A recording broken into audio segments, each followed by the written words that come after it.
now I'll request Sant Krishan Shah Vidyarthi ji, who is the head priest of the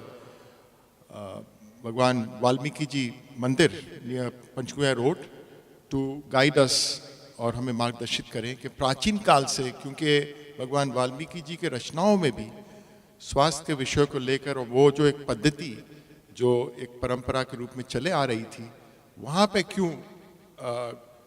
संतुलित बिगड़ा है, तो इस बारे में आप हमें मार्गदर्शन करें। ध्यान मूलम गुरु मूर्ति पूजा मूलम गुरु पदम मंत्र मूलम गुरु वाक्य मोक्ष मूलम गुरु कृपा। त्वमेव माता च पिता त्वमेव त्वमेव बंधु च सखा त्वमेव त्वमेव विद्या द्रवणम त्वमेव त्वमेव सर्वम मम देव देवा। मंचस्थ इस कार्यक्रम के समायोजक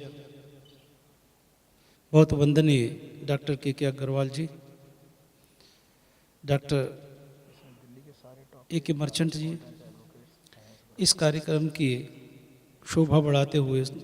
अपनी सम्माननीय उपस्थिति से आज की इस गरिमामयी कार्यक्रम को अपनी ओजस्वी वाणी से, अपने ज्ञान से, अपने अनुभव से सभी को अपने ज्ञान को बांटते हुए यहाँ बैठे विभिन्न धर्मों के धर्माचार्य और प्रमुख संत वृंद, विषय मुझे डॉक्टर ए मर्चेंट जी ने दिया है कि प्राचीन काल में भगवान वाल्मीकि जी द्वारा सुसंस्थापित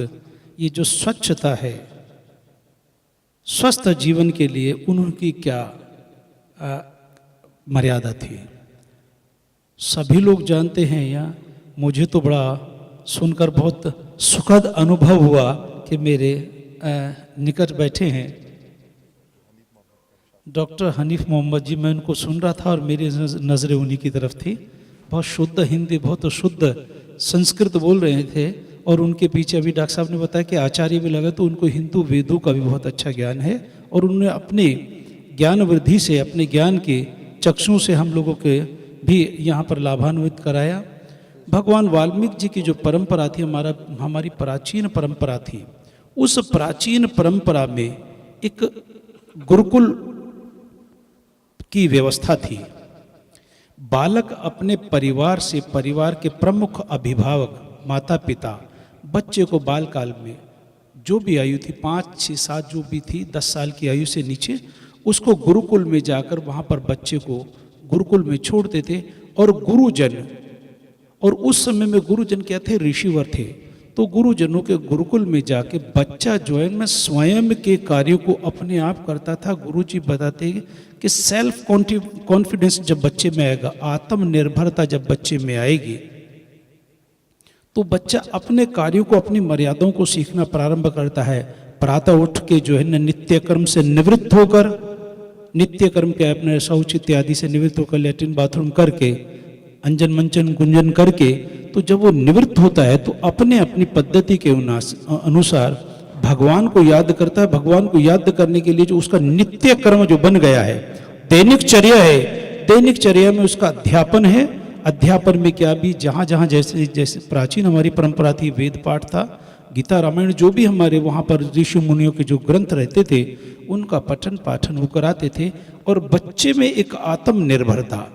उस जो आश्रम पद्धति थी,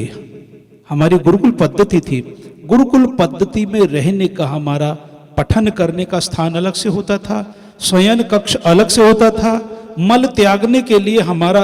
स्थान, आचार्य नागर जी बैठे हैं, वो थोड़ा दूर हुआ करता था। तो उससे क्या है कि वातावरण में शुद्धता रहे, मन वाणी और कर्म, मनसा वाचा कर्मणा, हम मन वाणी और कर्म से कैसे शुद्ध रह पाते, अपने शरीर को कैसे स्वच्छ रख पाते, अपने वातावरण को कैसे स्वच्छ रख पाते, ये हमारे प्राचीन योगी जनों ने, गुरु जनों ने, ऋषि गणों ने हमको ये सिखाया था। इसमें कोई कहने में अतिशयोक्ति नहीं रहेगी। हम आधुनिक समय में जी रहे हैं, आधुनिक परंपराओं को हम स्वीकार कर रहे हैं, और यहाँ पर कहना ये भी कोई द्वेषपूर्ण बात नहीं है, इसमें कोई विद्वेष नहीं है कि हम पाश्चात्य संस्कृति को बहुत सारा स्वीकार कर चुके हैं। और पाश्चात्य संस्कृति का एक हिस्सा ये है कि जो हमारा निवास है, हमारा घर है, उस घर के अंदर ही हमने अपने मल त्यागने का, जिसको हम शौचालय कहते हैं, जिसको हम अपना टॉयलेट कहते हैं, वो हमने अपने घरों में बना लिया, तो हमारा वातावरण, मुझे नहीं लगता कि यहाँ मैं किसी का ऐसे दोषारोपण नहीं कर रहा, मैं व्यवस्थाएं बता रहा हूं जो हम सब, हमारी सबकी दृष्टि में है। प्राचीन, मुझे डॉक्टर साहब ने विषय दिया कि प्राचीन समय में कैसी गुरुकुल की व्यवस्था थी। गुरुकुल की व्यवस्था और आज की व्यवस्था में कितनी विषमता आ गई है, कितनी भिन्नता आ गई है। उस भिन्नता से वो वातावरण और आज के वातावरण को यदि हम देखें, हम जो है ना प्राय बाहर सूर्य की किरणों को हम बहुत ज्यादा ले नहीं पाते, खुले में बहुत ज्यादा रह नहीं पाते। आजकल हमने अपने घरों का जो निवास बना रखा है उसमें बहुत सारे हमने कर्टन वगैरह लगा रखे हैं, तो उसमें सूर्य की किरणें ही नहीं आ पाती। हमने क्या है कि सब जो है ना सब जो है ना वैकल्पिक व्यवस्थाएं कर ली हैं। एसी चल रहा है, ये चल रहा है। पहले क्या है कि पंखे भी, मुझे लगता था अब से 25-35 साल पहले पंखे भी किसी किसी घर में हुआ करते थे, तो व्यक्ति स्वच्छता के साथ में, स्वच्छंदता के साथ में खुले में आता था, खुले वातावरण में आता था, पेड़ पौधों के नीचे सोता था। हम जब भी, हमारी प्राचीन सभ्यता रही है कि जब भी पेड़ पौधों के नीचे सोते हैं, नीम के वृक्ष के नीचे जब सोते थे, जब सुबह उठकर जाते थे गुरुकुल पद्धति में, तो सुबह उठकर जाते थे तो शौच करने के लिए थोड़ा दूर जाना होता था। एक तो मॉर्निंग वॉक वैसी ही हो जाया करती थी, बीच में कहीं नीम का वृक्ष मिला या बबूल का वृक्ष मिला, उसमें से थोड़ी सी टहनी तोड़ी, उसको हमने दांत साफ करना शुरू करे तो एक तो मॉर्निंग वॉक हो गई। नीम की दातुन हमने ली तो नीम का अर्क हमारे बीच में जा रहा है, तो मुझे लगता था बहुत सारे चर्म रोग पहले हुआ भी नहीं करते थे। मन की शुद्धि, शरीर की शुद्धि हुआ करती थी, और मल त्यागने के लिए हमको बहुत दूर जाना होता था, तो हमारा वातावरण भी स्वच्छ हमको मिलता था। मॉर्निंग वॉक हो गई, हमारे दांतों को स्वच्छता मिल गई, हमारे मन को, हमारे शरीर को स्वच्छता मिल गई, क्योंकि हम जो नीम का अर्क लेते थे, और नीम के वृक्ष के नीचे रात को सोने से नीम का जो अर्क, उसकी छोटी छोटी बूंदें जो है ना जब पड़ती हैं शरीर पर, तो चर्म रोग नहीं हुआ करता था। और पीपल के वृक्ष के नीचे से सोने से तो जो है हमको सुबह, मतलब रात्रि और दिन में हमको ऑक्सीजन मिलता था। प्राय पौधों में हमने पढ़ा है, उसमें विज्ञान में पढ़ा है, साइंस में पढ़ा है कि रात्रि में पौधे जो है ना ऑक्सीजन छोड़ते हैं, दिन में इस टाइप का कार्बन डाइऑक्साइड है ना, दिन और रात्रि का उनका। लेकिन एक पौधा ऐसा है कि दिन और रात में ऑक्सीजन ही छोड़ता है। तो हमने उन पौधों को लगाना, हमने बहुत ऐसे पौधे जो हमको अच्छे लगते हैं, जो शौकियां है, जिनको देखकर अच्छा लगता है, जिनको हमने जैसे है ना पाश्चात्य, ये किसका पौधा, ये उसका, उसके हमने नाम भी इंग्लिश में, स्वाभाविक है हर एक चीज के जो है ना इंग्लिश में भी नाम होंगे, उर्दू में भी नाम होंगे, सब चीज के नाम हम उस चीज से पुकारते। जो पौधे हमको स्वस्थ जीवन देते, हमारे शरीर को स्वस्थ रखते थे, हमारे मन को चंगा रखते थे, मन को स्वस्थ रखते थे, शायद हमने उन पौधों से अपनी दूरी बना ली, उन पौधों को रोपण करना हमने कम कर दिया है। इसलिए बहुत सारे वातावरण को हमने अपने आप ही दूषित कर लिया है। प्राचीन सभ्यता में, प्राचीन काल में, ऋषि परंपरा में इन सारी चीजों को ऋषिगण बहुत दृष्टि से, एक तीक्ष्ण दृष्टि से देखते थे कि बच्चों को कैसे स्वस्थ रखना, क्योंकि ऋषियों की गुरुकुल में ये उनका दायित्व होता था कि कोई बच्चा बीमार ना पड़े, अस्वस्थ ना हो, स्वस्थ रहे। क्योंकि माता पिता, राजा भी अपने बच्चों को गुरुकुल में डालते थे। अगर राजा का बच्चा, क्योंकि उस टाइप के राजा भी गुरुकुल में जो गुरु जी हुआ करते थे, ऋषि जी हुआ करते थे, उनको गुरु जी बोला करते, तो उनका बड़ा सम्मान करते थे। उनका भी दायित्व होता कि राजा का या एक आम व्यक्ति का बच्चा जो आया है, वहां पर राजा और रंक का बच्चा एक जगह पढ़ता था। हम कभी कभी देखते हैं ना, आजकल मेरे ख्याल जब वही जागरण चल रहे हैं शेरावाली के, या जो इसके उसमें एक झांकी आती है ना, कि आते कि अरे द्वार पालो, कन्हैया से कह दो कि दर पे सुदामा गरीबा। सुदामा और कृष्ण, उनमें देखिए कितना अंतर था, उनकी जीवन शैली में, उनके पारिवारिक में कितना था। लेकिन क्या है कि गुरुकुल पद्धति में समभाव था, समभाव था। एक रंक का बेटा भी वही पढ़ा, एक राजा के ऊपर, तो रंक के बेटे को भी स्वस्थ जीवन रहने के लिए, स्वस्थ शरीर रखने के लिए वही क्रिया, वही पद्धति उसको भी सिखाई जाती थी, वही पद्धति राजा के बेटे को भी सिखाई जाती थी। तो हमारी प्राचीन सभ्यता ये थी, भेदभाव रहित थी, गुरुकुल पद्धति थी। गुरुकुल पद्धति में मुझे लगता है कि जहां पर ज्ञान सिखाया जाता था, जहां व्यवहार सिखाया जाता था, जहां जीवन शैली को जीने के लिए हमको एक मंत्र दिया जाता था, जीवन जीने के लिए हमको सिखाया जाता था, वहाँ स्वस्थ रहने के लिए भी हमको मर्यादित किया जाता था, स्वस्थ रहने के लिए भी हमको आचार संहिता में बांधा जाता था। वहाँ पर गुरुकुल में एक आचार संहिता होती है, एक मर्यादा होती है, एक संविधान होता है, वहाँ का एक संस्कार होता है कि वहाँ के संस्कार को लेकर जब व्यक्ति जाएगा, तो जब आम जीवन में जाएगा, अपने घर में जाएगा, राजा के बेटा जब राजा बनेगा, तो अपनी प्रजा को वही गुरुकुल वाली सारी पद्धतियां वहां पर लागू करेगा, तो अपनी प्रजा को भी वो जो है ना स्वस्थ रख पाएगा।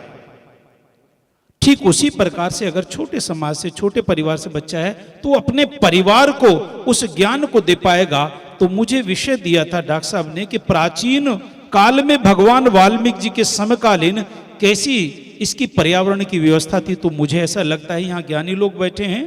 किसी से ये बात छिपी नहीं है, मुझे लगता है कि ऋषि परंपरा और आज की परंपरा में बहुत ज़्यादा विषमता है, बहुत ज़्यादा भेद है।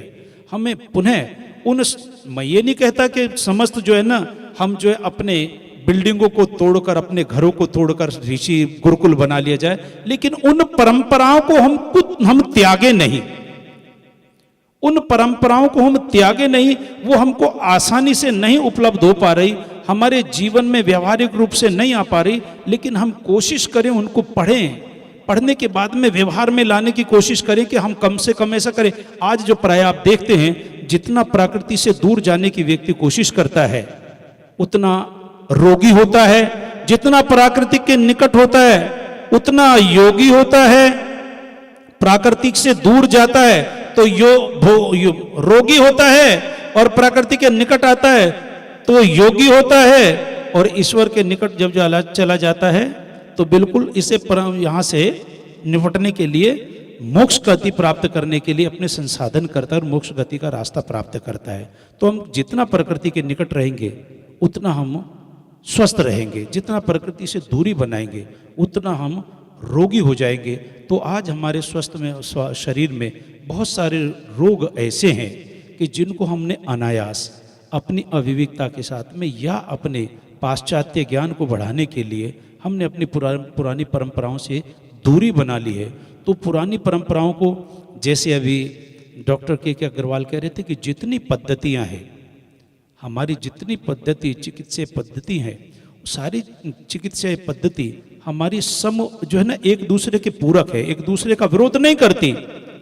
अपनी अपनी पद्धति अपनी अपनी जगह श्रेष्ठ है। हम किसी पद्धति को कहें कि ये पद्धति गलत है, ये पद्धति दोषारोपण करने लायक, ऐसा कुछ नहीं है। हर एक पद्धति अपनी जगह श्रेष्ठ है। और ये चारों पद्धति आजकल तो क्या है कि भारत सरकार जो हमारी नवनियुक्त सरकार है, उस सरकार ने एक अलग से मंत्रालय बना दिया, आयुष मंत्रालय। उस आयुष मंत्रालय ने अब दिल्ली के जितने भी औषधालय हैं, जितनी डिस्पेंसरी हैं, डॉक्टर साहब जितने बड़े बड़े हॉस्पिटल हैं जो सरकार के बीच में आते हैं, अस्पताल हैं, उसमें सभी में आयुर्वेदिक, आयुष, होम्योपैथी, एलोपैथी, यूनानी और अब तो योगा और सिद्धा वाला भी कार्यक्रम उसमें चल पड़ा है। तो ये सारी पद्धतियां, सरकार भी इसको जानती है कि प्रत्येक व्यक्ति को स्वस्थ रखने के लिए, प्रत्येक जीव को, व्यक्ति स्वस्थ रहेगा, स्वस्थ शरीर में स्वस्थ मन वास करता है, ऐसा वेद कहते हैं, ऐसे शास्त्र कहता है कि स्वस्थ शरीर में स्वस्थ मन वास करता है। जब हमारा स्वस्थ मन रहेगा, हमारा मन शुद्ध रहेगा, हमारी वाणी शुद्ध रहेगी, हमारा कर्म शुद्ध रहेगा, तभी तो हम वातावरण को शुद्ध कर पाएंगे, तभी तो हम आसपास के अपने पड़ोसियों को शुद्ध कर पाएंगे, तभी तो हम अपने क्षेत्र को शुद्ध कर पाएंगे, तभी प्रत्येक व्यक्ति को शुद्धता का पाठ पढ़ा पाएंगे। हम स्वयं शुद्ध नहीं हैं, शुद्धता के लिए हम दूसरे को प्रवचन करें, शुद्धता के लिए हम दूसरे को कहें कि भाई आप ऐसा करें, तो पर उपदेश सकल बहुतेरी वाली बात है। हम जो है पहले तो स्वयं उस चीज को आत्मसात करें और अपने उस बात को, क्योंकि व्यक्ति जो है ना, मनुष्य ऐसा है कि अपने ज्ञान को, अपने द्वारा संचित ज्ञान को स्वयं पर लागू करके और उसको दूसरे को लाभान्वित करे, वो परमार्थ करे, क्योंकि परमार्थ व्यक्ति का जो है मनुष्य का परम धर्म है, जो अन्य जीवों में नहीं होता। इसीलिए परमात्मा ने हिंदू धर्म में इस योनि को, मनुष्य योनि को इसीलिए श्रेष्ठ भी बताया, क्योंकि इस योनि में विवेकशीलता होती है और विवेकशीलता के माध्यम से अच्छे बुरे को, सत्य असत्य के भेद को समझ पाता है, तो मनुष्य मात्र को अपने शरीर को स्वस्थ रखने के लिए, मैं ये नहीं कहता, मैंने तो संदर्भ बताया है कि हमारी प्राचीन वो जो संस्कृति क्या रही, हमारा प्राचीन ज्ञान क्या रहा है, हमारी आश्रम पद्धति, गुरुकुल पद्धति क्या रही है, उसमें कैसा स्वास्थ्य होता था, और आज हम सब देख रहे हैं कि हमारा स्वास्थ्य कैसा है। हमने स्वास्थ्य को, हमको स्वस्थ रखने के लिए आज लगता है कि हमारी आयु की लगभग 40 वर्ष बीत जाने के बाद में, 40 के बाद में, 40-45 के बाद में हमारे शरीर की रोग रोधक क्षमता जो है कम होती चली जाती है। हमारे शरीर की रेजिस्टेंस जो है बहुत कम होती चली जाती है। अब कोई भी हमको रोग होता है, अगर बुखार भी हमको होता है, तो हम पीड़ा को बर्दाश्त नहीं कर सकते। पहले गांव में, पहले जो खुले में जो रहते थे, 2-2, 4-4 दिन बुखार को बर्दाश्त कर लिया करते थे, 3 या 4 दिन बाद दवाइयां लिया करते थे। आज अगर छोटी सी बात हो जाए तो 2 घंटे हम किसी चीज को जो बर्दाश्त नहीं करते। हमारे अंदर रोग रोधक क्षमता, रोगों से लड़ने की क्षमता जो है बहुत क्षीण होती जा रही है। हमको कभी ना कभी इस चीज़ को चिंतन मनन करना चाहिए कि हम किस उस पर चल रहे हैं। डॉक्टर साहब का जो विषय है, मैं तो डॉक्टर मर्चेंट से बोल रहा था, मैंने कहा इतने प्रबुद्ध लोगों के बीच में हमारा तो विषय नहीं स्वस्थता के लिए, लेकिन फिर भी डॉक्टर, क्योंकि यहाँ पर डॉक्टर साहब का आदेश था, डॉक्टर एक के मर्चेंट का, डॉक्टर के अग्रवाल साहब का, उनके इस कार्य को मैं सम्मान करता हूँ, उनके इस कार्य की मैं संस्तुति करता हूँ, इस कार्य को प्रणाम करता हूँ कि स्वस्थ रहने के साथ में अपने डॉक्टरी पेशे को, अपने डॉक्टरी दायित्व को निभाते हुए और लोगों को भी जो जागृति पैदा कर रहे हैं। पुनः आपके इस कार्य को मैं वंदन करता हूँ, और वंदन करने से पहले समस्त जहाँ लोग बैठे हैं इस बात को सुनकर, हमारी को नहीं, डॉक्टर साहब अग्रवाल साहब की बात को और श्रोताओं की बात को अपने मन में, मन, वाणी और कर्म में आत्मसात करके इसको कहीं ना कहीं कुछ सीखेंगे, और अपनी एक चीज़ को यहाँ से, कोई भी एक वक्तव्य को लेकर अपने जीवन में आत्मसात करेंगे। ऐसी मंगल कामना करते हैं। जय हिंद। संत कृष्ण विद्यार्थी जी महाराज, आपने बहुत ही सुंदर, अति सुंदर बातें बताई, और प्राचीन काल से हमारे भारतवर्ष में जो जीवन जीने की शैली थी, कितना अंतर, क्योंकि भौगोलिक दृष्टि से भी आप देखिए तो कितना वातावरण बदल गया है। तो मैं हमारे डॉक्टर रविंद्र नागर जी से निवेदन करने के पहले एक छोटी सी प्रार्थना आरोग्य के लिए आप सबको सुनाना चाहता हूँ, जो बहाई समुदाय में हर बच्चों और बड़ों को सिखाया जाता है, और हमारे बहाई लोटस मंदिर पर हर रोज हम इसको पढ़ते हैं विभिन्न भाषाओं में। तेरा नाम ही मेरा आरोग्य है, हे मेरे ईश्वर, तेरा स्मरण ही मेरी औषधि है, तेरा सामीप्य ही मेरी आशा, और तेरा प्रेम ही मेरा सहचर है। मुझ पर तेरी अनुकंपा ही मेरा उपचार है, और एहलोक तथा परलोक दोनों में मेरी आपद सहायक है। वस्तुतः तू ही है सर्वप्रदाता, सर्वज्ञ एवं सर्वप्रज्ञ। इसका अंग्रेजी में है, Thy name is my healing, O my God, and remembrance of thee is my remedy. Nearness to thee is my hope, and love for thee is my companion. Thy mercy to me is my healing and my succor in both this world and in the world to come. Thou verily art the all-bountiful, the all-knowing, the all-wise. So one thing that we can surely take from this gathering is that every day you have to take out some few minutes from your busy life, sit in silence, pray, and meditate on the words of prayer. जो आप प्रार्थना में शब्द उच्चारण करते हैं, उस पर हमें अगर चिंतन मनन भी हम करें तो उसका हमें दुगना लाभ हो सकता है, क्योंकि प्रार्थना में हम ईश्वर के साथ प्रेम पूर्वक वार्तालाप करते हैं, और चिंतन या ध्यान या मनन में हम अपनी आत्मा के साथ वार्तालाप करते हैं। तो अगर कुछ भी परिस्थिति थोड़ी बिगड़ जाती है